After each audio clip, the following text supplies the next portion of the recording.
ഭാരതത്തിലെ പ്രമുഖ hotel ശൃംഖലയായ lemon tree തിരുവനന്തപുരത്ത് പ്രവർത്തനം ആരംഭിച്ചു. അത്യാധുനിക സൗകര്യത്തോടെ ആരംഭിച്ച പഞ്ചനക്ഷത്ര ഹോട്ടലിന്റെ ഉദ്ഘാടനം മുഖ്യമന്ത്രി പിണറായി വിജയനാണ് നിർവഹിച്ചത്. രാജ്യത്തെ പ്രശസ്തമായ ഹോട്ടൽ ശൃംഖലയായ ലെമൺ ട്രീക്ക് തിരുവനന്തപുരത്ത് പ്രൗഢഗംഭീരമായ തുടക്കം. 120ഓളം ശാഖകളുള്ള ഹോട്ടൽ വ്യവസായ രംഗത്തെ അതികായന്മാരായ ലെമൺ ട്രീയുടെ ഉദ്ഘാടനം മുഖ്യമന്ത്രി പിണറായി വിജയൻ നിർവഹിച്ചു.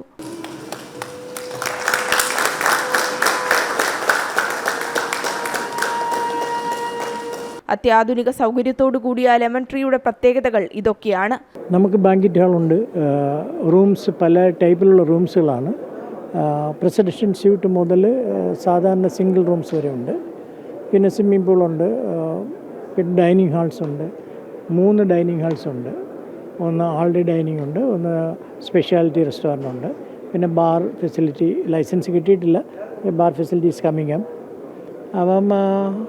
അപ്പം it is all the requirement of the 5-star is there. തിരുവനന്തപുരത്ത് നടന്ന പഞ്ചനക്ഷത്ര ഹോട്ടലായ ലെമൺ ട്രീയുടെ ഉദ്ഘാടന ചടങ്ങിൽ മന്ത്രിമാരായ KL ബാലഗോപാൽ, ശിവൻകുട്ടി, GR അനിൽ, മുൻ കേന്ദ്ര സഹമന്ത്രി V മുരളീധരൻ തുടങ്ങിയവരും സാമൂഹിക സാംസ്കാരിക സിനിമാ രംഗത്തെ പ്രമുഖരും പങ്കെടുത്തു.